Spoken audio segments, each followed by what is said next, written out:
അത് ചെയ്യോ? അതുപോലും ചെയ്യാത്ത മുഖ്യമന്ത്രി ഉള്ള നേരം പ്രവർത്തിച്ചുകൊണ്ടിരിക്കുന്നു.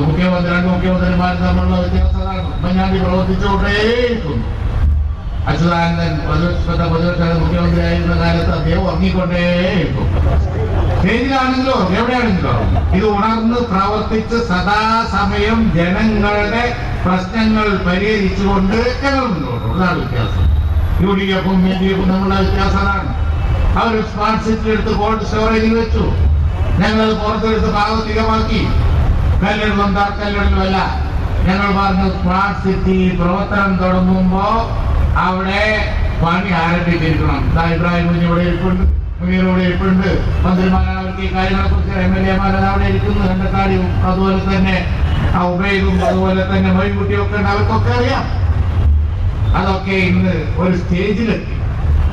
വികസന പ്രവർത്തനത്തിൽ ഒരു ഘട്ടമെത്തി. ചെറുപ്പക്കാർ ധാരാളം ഈ സദസ്സിലുണ്ട്. അവർക്ക് പണി ഉണ്ടാക്കാനാണ് ഞങ്ങൾ നോക്കുന്നത്. പരിഷ്കാരങ്ങൾ കൊണ്ടുവരികയാണ്. തിരുവനന്തപുരം ഈ ക്യാപിറ്റലിന്റെ ഡെവലപ്മെന്റ്, ഈ തിരുവനന്തപുരം സിറ്റിയുടെ ഡെവലപ്മെന്റ് എന്ത് മാറ്റാണെന്നറിയോ? എന്തെല്ലാം പ്രോജക്റ്റുകളാണ് കൊണ്ടുവരുന്നതെന്നറിയോ? പല പ്രോജക്റ്റുകളും പല മാറ്റങ്ങളുമാണ് ഈ തലസ്ഥാനത്തിന് പോലും വരുന്നത്. ഇതിലൊന്നും യാതൊരു ശ്രദ്ധവുമില്ല.